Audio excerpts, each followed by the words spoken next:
Dios les bendiga a todos ustedes, mis hermanos. Les saluda su hermana Elena en Cristo para compartirle vida de los santos. Hoy le voy a hablar de Santo Tomás Becket, arzobispo y mártir en el año 1170. Vamos a pedir que interceda por nosotros, por todo lo que estamos viviendo. Y leemos esta historia en el nombre del Padre, del Hijo y del Espíritu Santo. Amén. Este mártir que entregó su vida por defender los derechos de la religión católica nació en Londres en el año 1118. Era hijo de un empleado oficial y en sus primeros años fue educado por los monjes del convento de Merton. Después tuvo que trabajar como empleado de un comerciante, al cual acompañaba los días de descanso a hacer largas correrías dedicados a la cacería.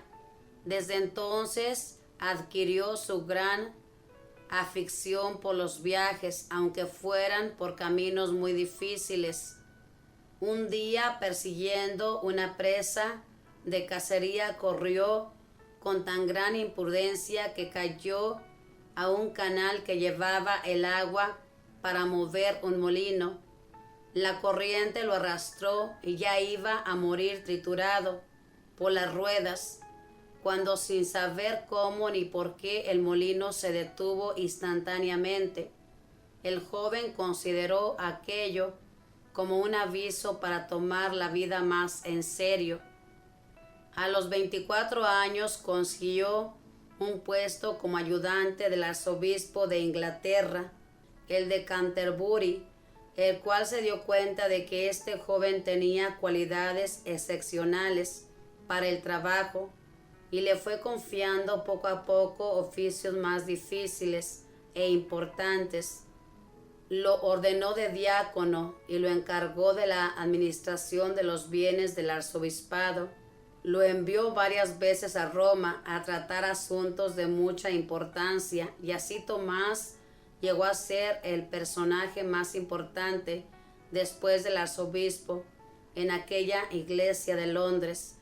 Monseñor afirmaba que no se arrepentía de haber depositado en él toda su confianza, porque en todas las responsabilidades que se le encomendaban se esmeraba por desempeñarla lo mejor posible.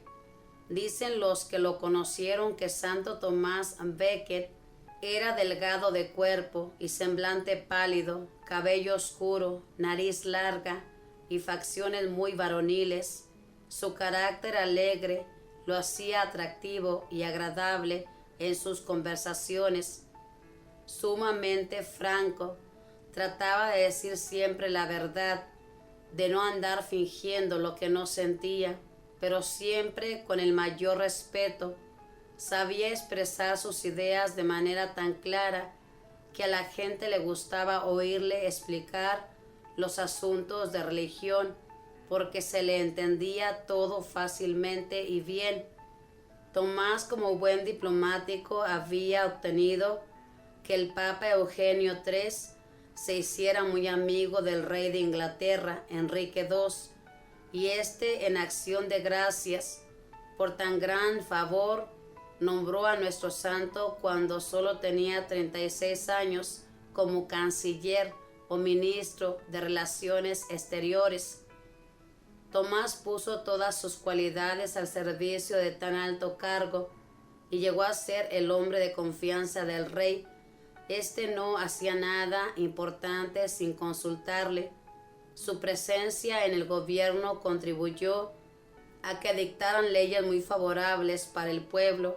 Acompañaba a Enrique II en todas sus correrías por el país y por el exterior, pues Inglaterra tenía amplias posesiones en Francia y procuraba que en todas partes quedara muy en alto el nombre de su gobierno, y no tenía miedo en corregir también al monarca cuando veía que se estaba extralimitando en sus funciones, pero siempre de la manera más amigable posible. En el año 1161 murió el arzobispo Teobaldo, y entonces el rey le pareció que el mejor candidato para ser arzobispo de Inglaterra era Tomás Becket. Este le advirtió que no era digno de tan sublime cargo, que su genio era violento y fuerte, y que tomaba demasiado en serio sus responsabilidades, y que por eso podía tener muchos problemas con el gobierno civil si lo nombraba jefe del gobierno eclesiástico.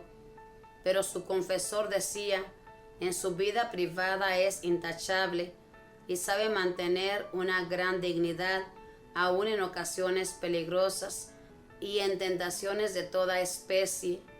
Y un cardenal de mucha confianza del sumo pontífice lo convenció de que debía aceptar, y al fin aceptó. Cuando el rey empezó a insistirle en que aceptara el oficio de arzobispo, Santo Tomás le hizo una profecía o un anuncio que se cumplió a la letra. Le dijo así: si acepto ser arzobispo, me sucederá que el rey, que hasta ahora es mi gran amigo, se convertirá en mi gran enemigo. Enrique no creyó que fuera a suceder así, pero sí sucedió. Ordenado de sacerdote y luego consagrado como arzobispo, pidió a sus ayudantes que en adelante le corrigieran con toda valentía cualquier falta que notaran en él. Les decía: muchos ojos ven mejor que dos. Si ven en mi comportamiento algo que no está de acuerdo con mi dignidad de arzobispo, les agradeceré de todo corazón si me lo advierten. Desde que fue nombrado arzobispo por el Papa Alejandro III, la vida de Tomás cambió por completo. Se levantaba muy al amanecer, luego dedicaba una hora a la oración y a la lectura de la Sagrada Biblia. Después del desayuno, estudiaba otra hora con un doctor en teología para estar al día en conocimientos religiosos.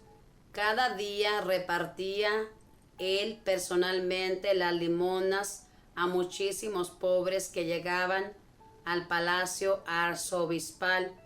Muy pronto ya los pobres que allí recibían ayuda era el doble de los que antes iban a pedir limosna. Cada día tenía algunos invitados a su mesa, pero durante las comidas, en vez de música, escuchaba la lectura de algún libro religioso. Casi todos los días visitaba a algunos enfermos del hospital, examinaba rigurosamente la conducta y la reparación de los que deseaban ser sacerdotes, y a los que no estaban bien preparados o no habían hecho los estudios correspondientes, no los dejaba ordenarse de sacerdotes, aunque llegaran con recomendaciones del mismo rey. Tomás había dicho al rey, cuando éste le propuso el arzobispado: ya verá que los envidiosos tratarán de poner enemistad entre nosotros dos. Además, el poder civil tratará de imponer leyes que vayan contra la Iglesia Católica, y no podré aceptar eso. Y hasta el mismo rey me pedirá que yo le apruebe ciertos comportamientos suyos, y me será imposible hacerlo. Esto se fue cumpliendo todo exactamente. Veamos cómo. El rey se propuso ponerles enormes impuestos a los bienes de la Iglesia Católica. El arzobispo se opuso totalmente a ello, y desde entonces el cariño de Enrique II hacia su antiguo canciller Tomás se apagó casi por completo. Luego pretendió el rey imponer un fuerte castigo a un sacerdote. El arzobispo se opuso diciendo que al sacerdote lo juzga su superior eclesiástico y no el poder civil. La rabia del mandatario se encendió furiosamente. Enrique II redactó una ley en la cual la Iglesia quedaba casi totalmente sujeta al gobierno civil. El arzobispo exclamó: no permita a Dios que yo vaya jamás a aprobar o a firmar semejante ley, y no la aceptó. Nueva rabia del rey. Enseguida éste se propuso que en adelante sería el gobierno civil quien nombraría para ciertos cargos eclesiásticos. Tomás se le opuso terminantemente. Resultado, tuvo que salir del país. Tomás se fue a Francia a entrevistarse con el Papa Alejandro III y pedirle que lo reemplazara por otro en ese cargo tan difícil. Santo Padre le dijo: yo soy un pobre hombre orgulloso. Yo no fui nunca digno de este oficio. Por favor, nombre a otro y yo terminaré mis días dedicado a la oración en un convento. Y se fue a estarse 40 días rezando y meditando en una casa de religiosos. Pero el pontífice intervino y obtuvo que entre Enrique II y Tomás hicieran las paces, y así volvió a Inglaterra. Sin embargo, el problema peor estaba por llegar. Después de 6 años de destierro, y cuando ya le habían sido confiscados por el rey todos sus bienes y los de sus familiares, el arzobispo Tomás regresó a Inglaterra el 1 de diciembre con el título de delegado del Sumo Pontífice. El trayecto desde que desembarcó hasta que llegó a su catedral de Canterbury fue una marcha triunfal. Las gentes aglomeradas a lo largo de la vía lo aclamaban. Las campanas de todas las iglesias repicaban alegremente y parecía que la hora de su triunfo ya había llegado. Pero era otra clase de triunfo distinta la que le esperaba en ese mes de diciembre, la del martirio. Como él mismo lo había anunciado, los envidiosos empezaron a llevar cuentos y cuentos al rey contra el arzobispo, y dicen que un día, en uno de sus terribles estallidos de cólera, Enrique II exclamó: no podrá haber más paz en mi reino mientras viva Becket. ¿Será que no hay nadie que sea capaz de suprimir a este clérigo que me quiere hacer la vida imposible? Al oír semejante exclamación de labios del mandatario, 4 sicarios se fueron donde el santo arzobispo, resueltos a darle muerte. Estaba él orando junto al altar cuando llegaron los asesinos. Era el 29 de diciembre de 1170. Lo atacaron a cuchilladas. No puso resistencia. Murió diciendo: muero gustoso por el nombre de Jesús y en defensa de la Iglesia Católica. Tenía apenas 52 años. Se llama apoteosis, la glorificación y gran cantidad de honores que se rinden a una persona. La noticia del asesinato de un arzobispo recorrió velozmente Europa, causando horror y espanto en todas partes. El Papa Alejandro III lanzó excomunión contra el rey Enrique, el cual, profundamente arrepentido, duró 2 años haciendo penitencia, y en el año 1172 fue reconciliado otra vez con su religión, y desde entonces se entendió muy bien con las autoridades eclesiásticas.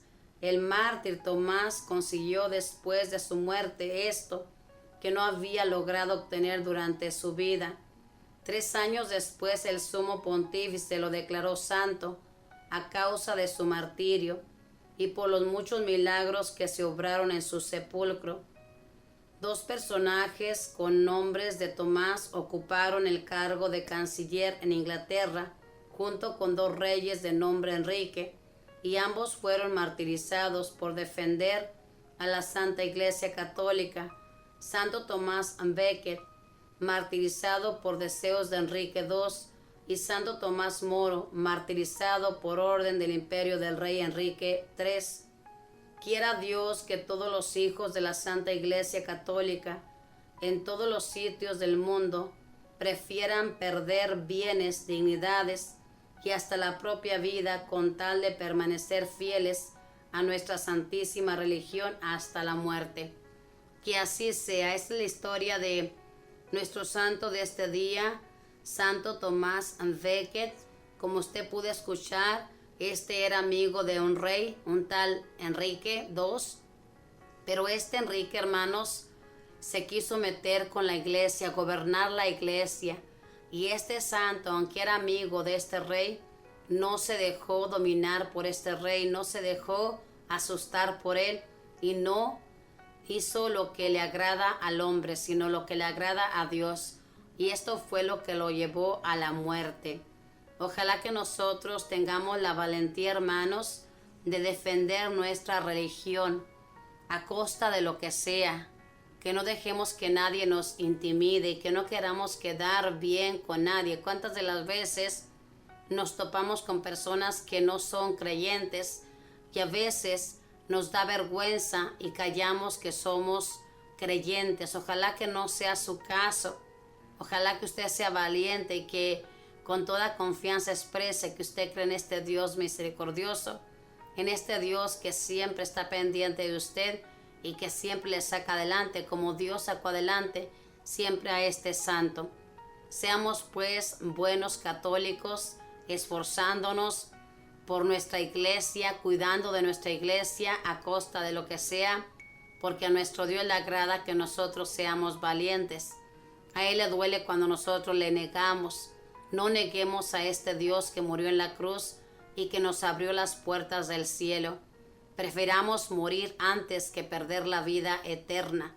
Es lo que hizo este santo. Murió su cuerpo para este mundo, pero su alma vivió toda una eternidad. Y ahora conocemos esa historia de este personaje tan valiente y ahora es nuestro gran intercedor en el cielo. Que la Madre de Dios le proteja, que los arcángeles y los ángeles cuiden su caminar donde quiera que se encamine. Sigamos leyendo vida de los santos como lo hacemos siempre. Dios les bendiga a todos. Paz y bien.